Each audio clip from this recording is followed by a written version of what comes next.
little bit of a different way of doing things tonight, Drew. We're not giving our usual preamble. Why is that? Because we've already seen the movie. We went to another Monday night premiere. Mystery! We didn't know what it was. And we just got out of The Invite. So this one has been on my radar ever since I saw the trailer. I thought it looked really interesting. I sent you the trailer because I saw it months ago. Yeah. So for those who haven't seen the trailer, it's a comedy, which is, I guess, a remake of a Spanish film called The People Upstairs. It stars Seth Rogan and Olivia Wilde as this long married couple who invite these neighbors who live upstairs, played by Edward Norton and Penelope Cruz, for a dinner party, basically. And it turns into like a big sort of train wreck. I guess if you've seen the trailer, you know that Cruz and Norton's characters are swingers, and it sort of escalates into this sort of wacky, chaotic, just goes completely off the rails train wreck that you cannot take your eyes off of. I knew from the trailer that I was going to be really interested in it, and when we decided to do the mystery screening, so we saw it a few weeks early. It's not out for another week or two, I think. And when we decided to do this mystery screening, I was really hoping it would be this film. I really was hoping it. And as soon as it started, just the first opening shot, I knew it was them because you could hear Seth Rogen, but just the way the film opened, I was like, oh my God, this is right in my alley of how I like films. And Drew and I were saying that within the first 15 minutes, we both knew we loved it. Yeah. It was just chaotic energy in the best way, and the dialogue was really zippy back and forth. The audience, I think the only time we weren't laughing is when we were crying. Everybody was laughing for the majority of the film. I cannot remember the last time I saw a comedy where I laughed that much. My face hurt, my belly hurt from laughing so much. And then it also made me bawl. Yes. I cried a lot, and I was not expecting to cry. I'm always curious. So when we saw Leviticus last weekend, obviously I'm not gay, but I watched that movie and I loved it, and I cried a little bit then too, and I felt very protective of those boys. When you see a film and it's a straight couple, are you feeling something from that? Oh, absolutely. Absolutely. Because, everyone who's been in a long-term relationship knows that there's ups and downs, and there are times where you get kind of used to each other, and maybe you don't value each other as much. You snip back and forth a little bit. And I feel like that's very relatable regardless of what your orientation is. Yeah.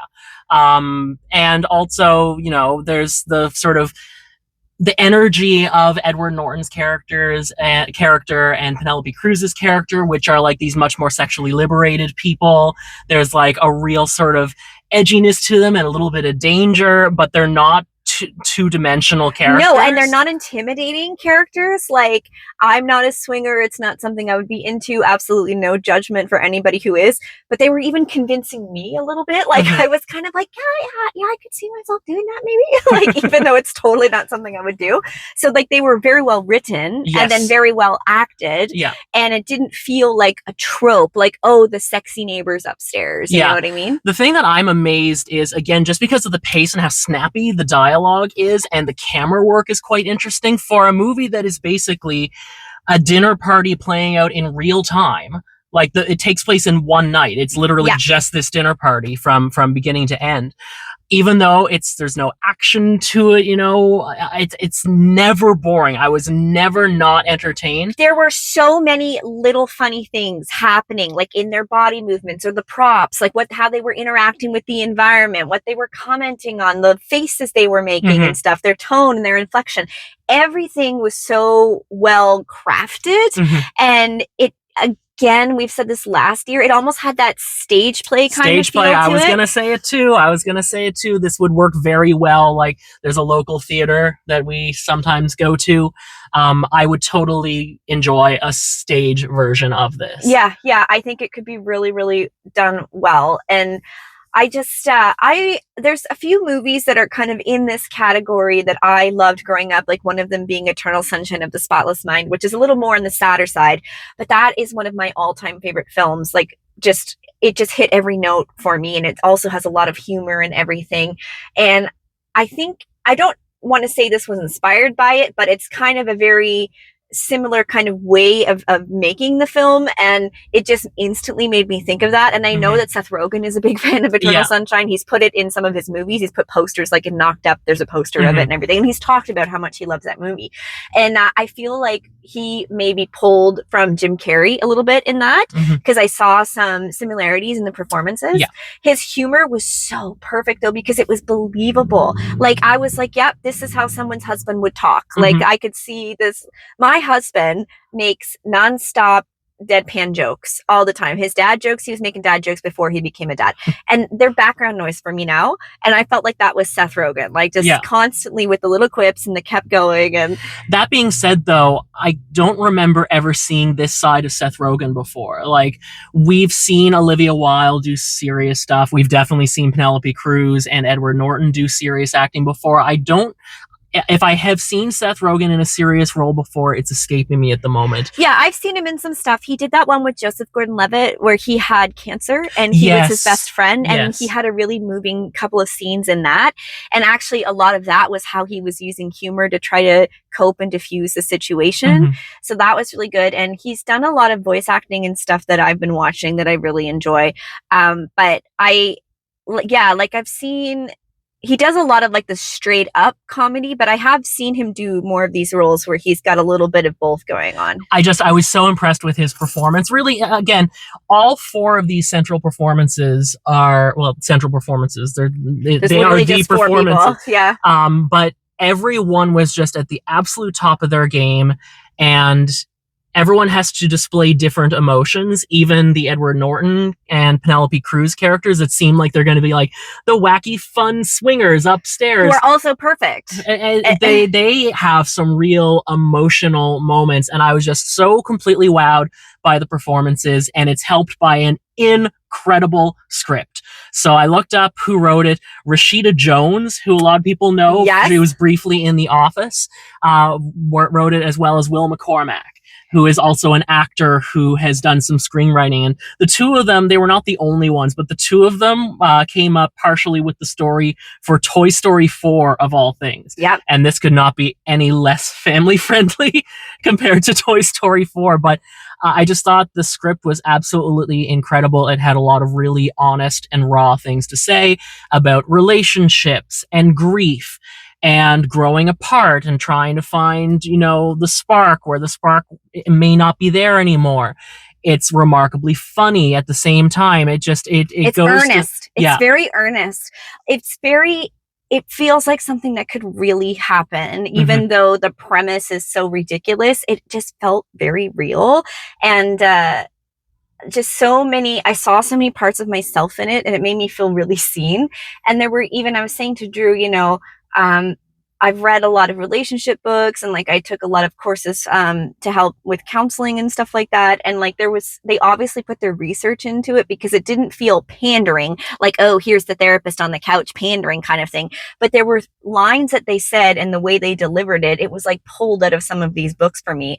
And some of them were concepts that I didn't really think were like very well known. And so just having a concept that I related to deeply, but thought people really didn't know about, and then seeing it portrayed on the big screen and so expertly, and sort of Penelope Cruz has a bunch of lines kind of surrounding this concept that she delivers. I got chills. I was like, oh my God, I can't believe this. Like, no, and Olivia Wilde directed this movie. How she directed this film while also putting in that performance is something that I need to know more about, because she is so much of a central character. I'm like, how do you also direct something when so much of the movie is really focusing on your character? If I'd say she's probably the closest thing to the central character that we have in this movie. Yeah, and I think, she's gone on record like giving interviews about her relationship and when it failed and everything, and quotes about that. And she and her ex are, they're on good terms, and they co-parent and everything. They have a lot of respect for each other. But she has not shied away about the ugliness, and it's not like a stone throwing thing. It's not like she's bashing him. She's just very honest about their experiences, and so is he. And I feel like she probably drew a lot from that to do this. And then the other people, like Seth Rogen, has been in a successful marriage for decades. Like he's very happy in his marriage, and so you've got actors who are pulling from totally different places, but both were just so earnest and believable and human. And yeah, and the soundtrack, they had this. Oh, the music was incredible. Like, very like punchy strings and like perfectly like ramping up tension when things are going crazy. Or when they're quipping back and forth, the music is going with it. And music is kind of an underlying theme for one of the characters. So even thinking about it now, I'm like, oh my God, this movie has layers. Like I'm dealing with like the surface of like, wow, this movie just made me laugh and cry. And now that we're talking about it, more things keep popping up, like the music. And I'm like, oh my God, it's mind-blowing. And you were asking me if I could relate to it. I saw a lot of myself in Olivia Wilde's character. Yeah. In the anxiousness of her character and her wanting to be a people pleaser and just that nervous energy. I saw so much of myself in her. I also saw a lot of myself in Seth Rogen's character, which is funny because the characters are married. I was like, oh, characters that are both kind of like me who are married to each other. Yeah. And I don't know. I feel like it took a trope and flipped it on its head. It's not what you would think for this kind of a film. And I'm so glad that the trailer doesn't give away too much and also doesn't oversell it as like super spicy or sexy or something, because then people feel misled if they come in. Yeah, this is a sex comedy where you're not going to be like feeling like you're watching like a dirty movie while you're watching it. Yeah. But the dialogue certainly does get very gratuitous. So if that kind of frank language about sex and sex, it's funny. And it's not vulgar funny. It's just like straight up, like straight talk about things. Yeah. But they approach it in such a deadpan way because they're trying so hard not to be awkward and they sincerely want to know that it makes it hilarious. Like it's so, I just couldn't believe myself laughing so hard. And there was a guy behind us, like he and I would react at the same time, and he had a really boisterous laugh. And then I started reacting to his laugh. I was like, now you're making me laugh, man. Yeah. Like, I don't remember the last time I was at a comedy where not only did I laugh, but the whole auditorium was just laughing so audibly throughout the entire thing. It really seemed to connect for everyone who was there. I will say though, I feel like seeing this with your partner might be a little bit of an interesting experience to like look over and be like, how is this? How is my partner reacting to this? I want my partner to see it. I don't want to see it with him. I want him to see it and have his own thoughts and feelings about it, and then we can discuss it afterwards. I think if we saw it together, I might relate to the bad parts too much and then get angry with him. And that's not fair. It's like getting mad at your partner for your dream you had about them. You know what you did. Yeah. So, or like, she says a line and I'm like, see, the fictional character on TV agrees with me. So yeah, I think I want my partner to see it on his own and come to his own conclusions. But it was that kind of a movie, just like whenever, when we first started dating, I was like, hi, we're dating. I want you to watch my favorite movie ever. It's Eternal Sunshine. And it's about a couple that break up and erase each other. Like, we don't have to watch it together, but I want you to watch it. Maybe Ariana Grande will write an album about this movie too. Yeah, right. I love this. This is like, I am still a little bit in shock of how much I enjoyed this. And our friend Ange is going to love it. Ange has got to see it. She's got to see it. This, I was saying to Drew, I really, really enjoyed the drama, and the relationship aspect of the drama that it explored. This is what I wanted from it. Like, it was so close to giving me this, and it gave me some of this, not all of it. Yeah, because I mean, nothing in this film is as dramatic as like the revelation about Zendaya's character in the drama. It is really just more a very raw human story, told very well, acted excellently. So I think this is going to get a ton of Golden Globe nominations because it's got the entire comedy category. It doesn't get edged out by dramas the way that the Oscars just have the one comedies and dramas in the same categories. But I really do think that there's potential Oscar nominations for this. I think it could get Best Picture nomination, Best Director for Olivia Wilde. I think all of the performances are worthy of it, but if I had to single out in particular it would be Wilde and Cruz for me. Yeah. But everyone was great. I think the sound design could get an Oscar too. Best original score, best adapted screenplay. Again, like, I don't know. We're going into July. This is when the Oscar movies start to come out. Sometimes you wonder, if it releases a little bit earlier in the year, is it still going to be an Oscar voters' minds? Sinners was the beginning of the year, and it carried all the way through. It carried. I'm hearing a lot of discussion online about Oscar buzz for this, and now that I've finally seen it, it is absolutely justified. This is absolutely not only in my top 10 of the year. It's right now it's number one. It's my number one. We'll see where it goes from here. So that kind of gave the game away. What would your rating? Oh, it's 10 out of 10 for me. I cannot think of a way it could be improved. Not a single criticism, not a single thing.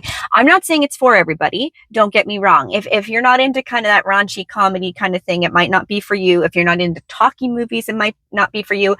If you're 19, it might not be for you, or you could be an old soul and appreciate it. I think it was geared towards our demographic, and I think it was expertly written, expertly acted, so much thought into little details.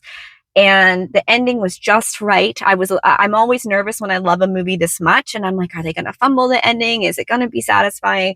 And I never, ever, ever like to go see movies twice in the theater. In our whole friendship, I've only done it a handful of times so that we could see something together. I want to see it again. I might go with Ange or something. Like, I really want to see it again. I loved it. So 10 out of 10 for me. What about you? It's also a 10 out of 10 for me. As I already have said, it's right now sitting at number one in my top 10. If I had any criticism, I would just say that the opening takes just a little bit, maybe a bit too long to get to them coming over, but that's also important to establish who these characters are when they're by themselves. And the ending might have just been tightened up a little bit. There were some things it's like we could have sped this up maybe, but at the same time, the ending was very satisfying. So I'm not going to give it lower than a 10 out of 10, even though that's just the tiniest of criticisms. See, normally I'm like you, and I'm like, okay, we could have trimmed some of this. We could have trimmed some of this. I actually thought every long take in this movie was perfect. And I remember thinking that during some of the long takes, being like, it's just the right amount of time to let you reflect on everything that's happened before jumping to the next thing. And then I wasn't like, I knew the ending was the ending, but also part of me was like, is it going to be the ending? Yeah. But then as it became a long take, I was like, oh yeah, it's the ending. And the ending easily could have been something that felt like it betrayed the journey that we had already been on, or that it felt a little too Hollywood. I'm not obviously going to spoil the ending. The ending was not exactly what I was anticipating as we were getting to it. And I'm just like, yeah, that's how you end this. I thought it was a very believable ending. It was very relatable for me. And the theme of music throughout it, like it's always there. And when you're watching it and experiencing the film, you might not be as aware of it. So if I could give anybody, like, it's great to go into this blind, but I also think, like, notice the music, because I feel the music is telling a story as well.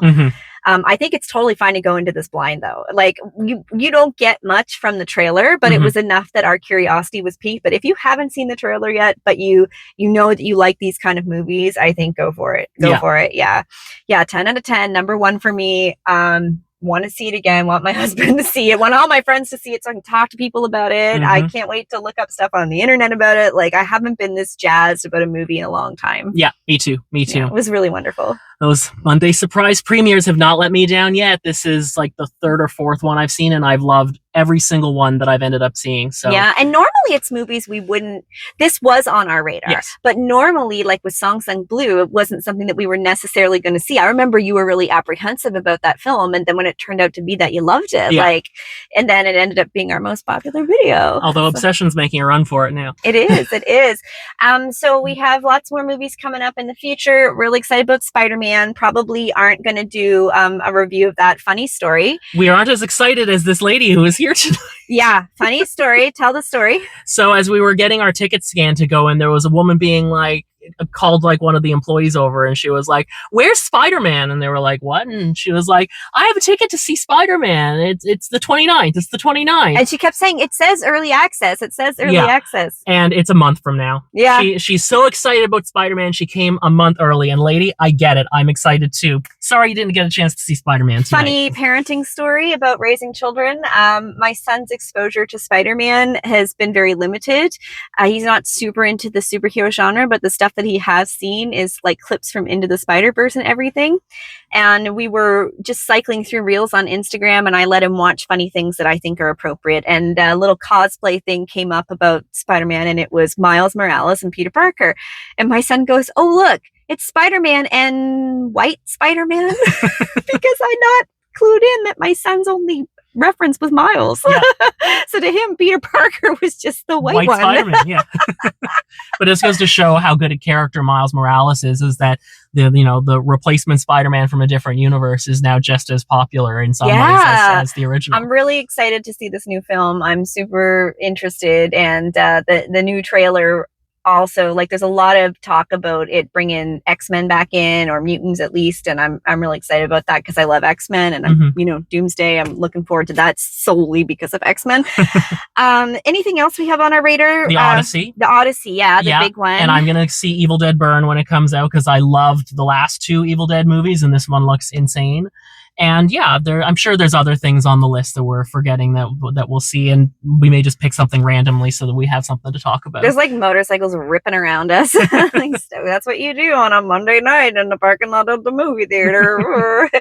No talkers in this theater, thank God, because I've had a string of bad luck. So I was very relieved to just be able to enjoy this film. And you were saying that doesn't happen as often I haven't had talkers at any of these mystery films. I feel like if you're going to buy a ticket to see a movie that you don't know what you're seeing before you walk in, you're not going to get like a bunch of bored 14-year-olds who want to just play on TikTok and talk to each other the entire time. Yeah. So it was good. It was really good. I'm happy, and it was almost a full theater. Yeah. So that's good. Anyway, we're gonna be off, and we'll be seeing something else next week, and it's gonna be a good time, and we're gonna celebrate Canada Day, and we're just happy that we really liked it. Yeah. So make sure to like this video if you liked our review. Give us a subscription if you're new to the channel, and give us a hype if that exists. I see it sometimes, some other times I don't see it. And yeah, we're appreciating how many more eyeballs we're getting on our videos lately. Something's happening with our channel, so thank you so much for watching, and we will be back very soon with more movies to talk about with you guys. See you at the movies. See you at the movies. I'm waving like the queen. What is that? That's so weird. Yeah.